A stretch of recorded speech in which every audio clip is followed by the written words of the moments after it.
Friends, कैसे हैं आप सभी। आप सभी का आपके अपने चैनल दीप एजुकेशन चैनल पर बहुत बहुत स्वागत है। हम समय को ज़्यादा ना गवाते हुए अपनी अगली सीरीज की ओर आगे बढ़ते हैं।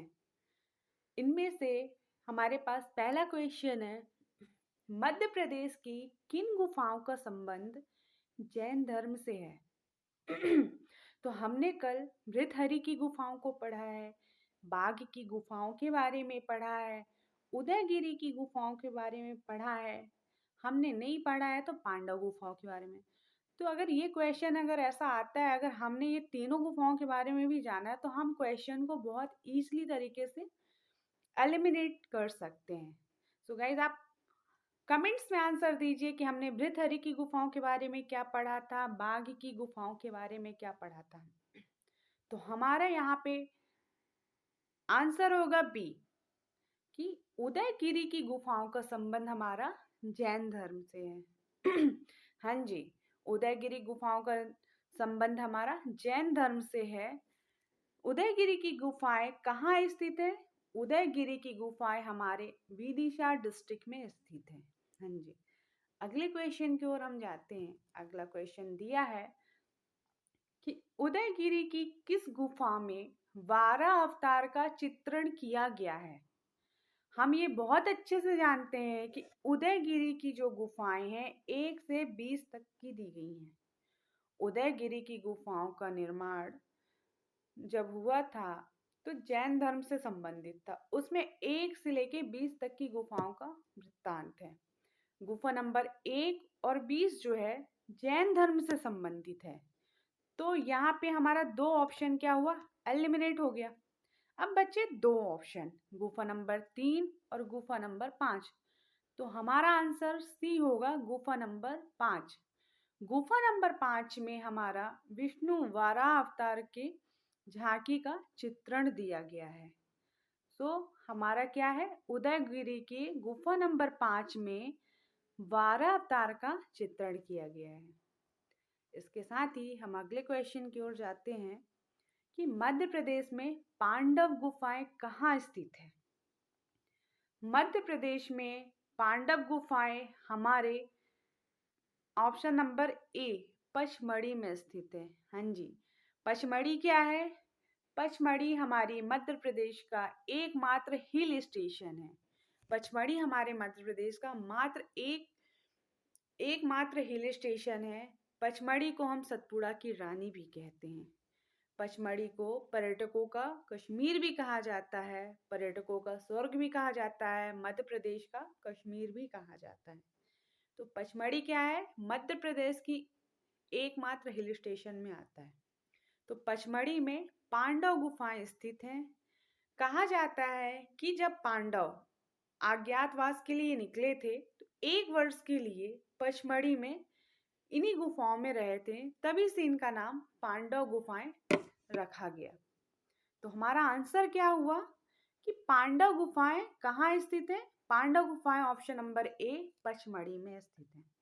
अमरकंटक में ऐसी कोई सी भी गुफा नहीं है, भेड़ाघाट में भी ऐसी कोई गुफा नहीं है, बैतूल में भी ऐसी कोई गुफा नहीं है। तो हमारा आंसर क्या है? पचमढ़ी। आप आंसर्स को एलिमिनेट करना सीखिए, और आंसर को एलिमिनेट हम तभी कर सकते हैं जब हमें इस टॉपिक के बारे में डिटेल जानकारी होती है। इसीलिए हम ऑप्शन से डिटेल जानकारी ले लेते हैं और ऑप्शन को एलिमिनेट करते हैं। यही आप एग्जाम में ट्रिक अपनाइएगा कि आंसर्स को एलिमिनेट करना है, ताकि हमारे पास कम से कम ऑप्शन बचेंगे तो हमें आंसर टिक करने में इजी जाएगा। इसी के साथ हम अगले क्वेश्चन की ओर जाते हैं। किलों का रत्न किस दुर्ग को कहा जाता है? भाई, किले का रत्न किस दुर्ग को कहा जाता है? तो आपने पढ़ा है दुर्ग। सबसे बड़ा दुर्ग कहाँ का है? ग्वालियर का दुर्ग। ग्वालियर दुर्ग को 18वीं शताब्दी में सूरज सेन के द्वारा निर्माण करवाया गया था। यह जो दुर्ग है ना, ग्वालियर का दुर्ग, एक अपने आप में उस टाइम पे एक अभेद दुर्ग था, इसलिए इसे किलों का रत्न के नाम से जाना जाता है। तो अगला क्वेश्चन में हम जाते हैं। भारत में सबसे बड़ा बौद्ध स्तूप कहाँ स्थित है? भारत में सबसे बड़ा बौद्ध स्तूप हमारे सांची में स्थित है। सांची के बारे में हमने कल पूरी जानकारी ली थी। आप हमें अभी कमेंट सेक्शन में इसका आंसर दीजिए कि सांची किस स्थान में स्थित है। सांची में जो बौद्ध स्तूप है उस किस लिपि में लिखा गया है, सांची की खोज किसने की थी, और सांची कब यूनेस्को में शामिल किया गया था। हाँ जी, very very most important question है और आप हमें इसे कमेंट सेक्शन में आंसर देंगे। अगले क्वेश्चन की ओर आते हैं। हिंडोला महल कहाँ स्थित है? अगर आपने कल मेरा सीरीज बहुत अच्छे से देखा होगा तो आपको ये आंसर बहुत ही अच्छे से मालूम हो गया होगा कि हिंडोला महल कहाँ स्थित है।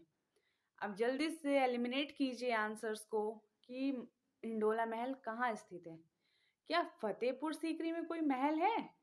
मुझे तो नहीं लगता कि वहां पे इस टाइप का कोई महल है। ग्वालियर में क्या महल है? हाँ बेशक है महल, ग्वालियर में तो है ही है महल। क्या ओरछा में महल है? हो सकता कि हो। मांडू में कौन कौन से महल है? जरा इस पे नजर डालिए। कल की सीरीज में हमने मांडू के बारे में बहुत डीप जानकारी ली थी। तो इसी तरह आपको एलिमिनेट करना है क्वेश्चंस को। हम पढ़े थे जहाज महल, अशरफी महल, रानी रूपमती महल, बाज बहादुर महल और हिंडोला महल। हाँ जी, मांडू क्या है?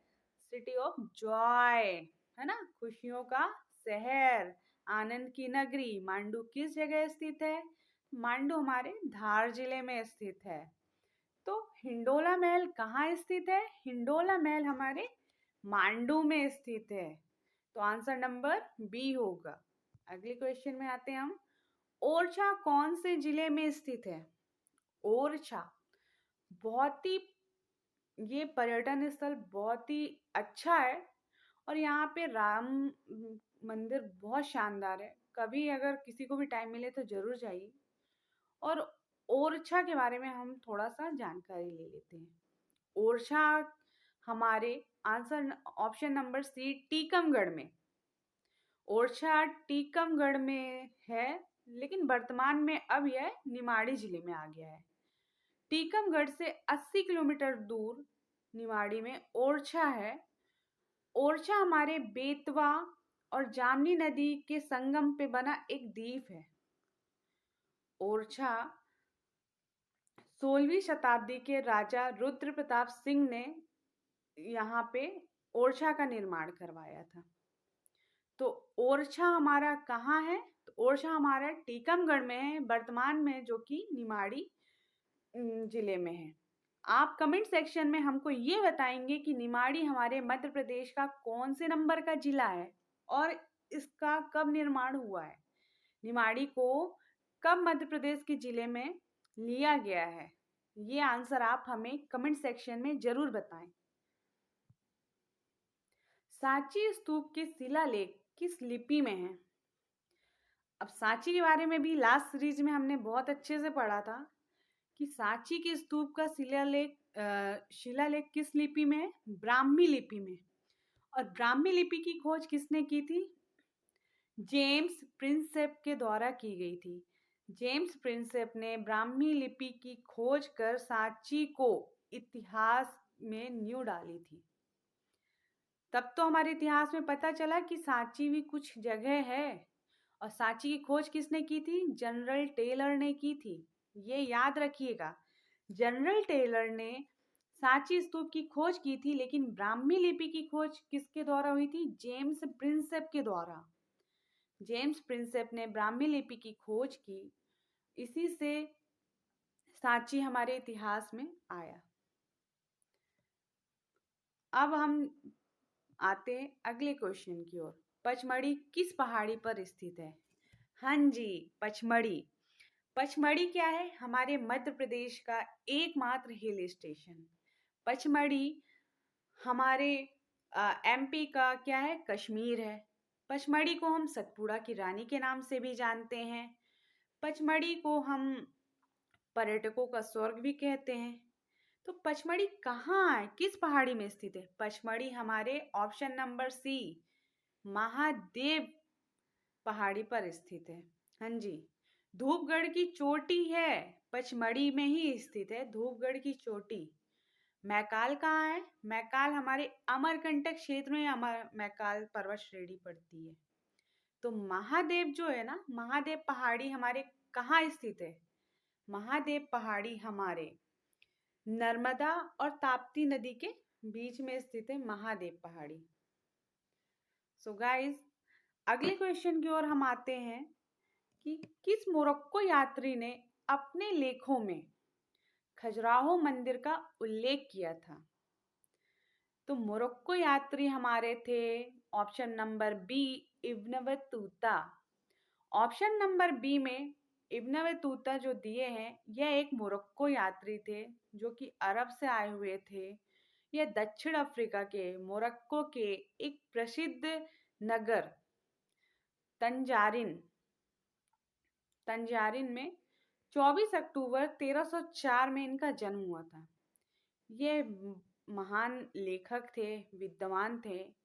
इन्होंने अपने लेख में खजुराहो मंदिर का उल्लेख किया है। इब्न बतूता का पूरा नाम है मोहम्मद बिन अब्दुल्ला इब्न बतूता था। ठीक है, इब्न बतूता कौन थे? मोरक्को यात्री थे जो कि अरब से आए हुए थे।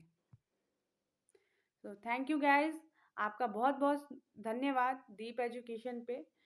और गाइज एक बात तो याद रखिएगा कि अभी नहीं तो कभी नहीं, इसलिए आप जी जान से लग जाइए, क्योंकि अभी हमारे पास बहुत बेस्ट टाइम है पढ़ने का। और जो जो क्वेश्चन मैंने आपसे पूछा है, प्लीज़ उसे कमेंट सेक्शन में आप उसका आंसर दीजिए और लोगों को ज़्यादा से ज़्यादा शेयर कीजिए। सो बाय बाय, थैंक यू।